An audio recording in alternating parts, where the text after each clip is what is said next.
do it any justice. The first thing you'll notice is just how tiny the bezels are all around, and Samsung is calling it the infinity display. It's just ridiculous. It's for sure one of the nicest screens that I've ever seen on a phone, period. It's Super AMOLED, so the colors are vibrant, the blacks are awesome, and this is an HDR compatible display, so you'll be able to enjoy HDR content from Netflix or Amazon Prime Video. The aspect ratio is 2:1, similar to the LG G6, and that's why the phone is taller, but even with a slightly larger 5.8-inch display on the Galaxy S8, the LG G6 feels chunkier and less elegant when you're holding it. Both great phones though, so if you want to see a full comparison of these two, let me know in the comment section below. There is a larger model announced, and that is the Galaxy S8 Plus, which has a whopping 6.2-inch display, but what's funny is that it's not much bigger than the iPhone 7 Plus with a much smaller 5.5-inch display, and the iPhone is much wider. The S8 Plus really impressed me because it does not feel that large in your hands. I prefer the rounded update to the design, for I think it looks a lot better. The Galaxy S7 here might be the last flat display that we see on a flagship from Samsung, and the S7 Edge and the S8 Plus aren't too far off in terms of size, so Samsung really nailed it here on the design.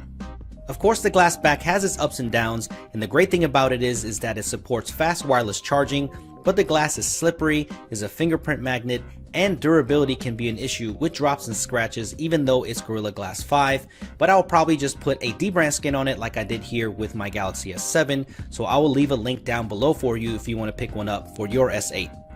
There's not much to complain about here since we get the same flagship type features that we would expect, like IP68 water resistance, micro SD card expansion, USB Type-C with quick charge, but my one gripe is where they place this fingerprint scanner. They put it right next to the camera on the back, and I can see this being very hard to reach, and I can see a lot of smudged camera shots in the future with this placement. I'm not sure why they did this, but it looks like they're pushing people towards the iris scanning and facial recognition for unlocking.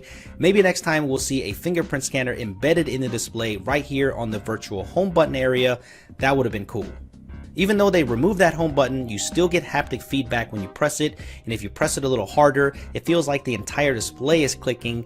It's kind of weird, but it feels a bit like Force Touch on the iPhone. There are a few new software features that are interesting on both the S8 and the S8 Plus. The first thing is that the interface is cleaned up and the look of the software matches the futuristic design, and I'm digging it. If you just swipe up, you enter the app drawer, and then if you swipe down again, it closes it. It feels fast and fluid thanks to its new Snapdragon 835 processor with 4 GB of RAM or the Exynos 8895 depending on where you live. There's a dedicated button now on the left hand side that is for the new AI assistant called Bixby. It's even integrated into the camera app to scan whatever you're looking at to give you shopping results. It can learn what you do and what you like over time, so it will give you suggested feeds and reminders on a separate page. I'm not sure why they would include this along with Google Assistant, but Samsung says it can do a lot more, so I can't wait to try this when I get this phone in a couple of days. My favorite shortcut to the camera still exists, but now you have to double press the power button. It's got that same 12 megapixel camera that we've seen before, nice and fast shutter, and I'm sure this will produce some crazy nice photos. The front-facing 8 megapixel camera gets some autofocus improvements, and you get some fun Snapchat-like filters built right in. I can see some tweens loving this feature, and it could be fun. What do you guys think? I can't see myself using this. The S8 has a 3000 mAh battery, and the S8 Plus has a 3500 mAh battery, so I hope that is enough to get through a full day, but there is a choice to drop the resolution to 1080p or below, and that's nice so you can get better battery life. I'll be sure to test all this and let you know, so stay tuned for the full review. Samsung also released a lot of accessories, including the new fast wireless chargers, a brand new Gear VR with remote, but the most interesting accessory was the deck stock, where this cool puck-like stand can hold your Galaxy S8 while charging it and turn it into an Android desktop computer, and also giving you all kinds of ports to go along with it. I can't wait to try one of these.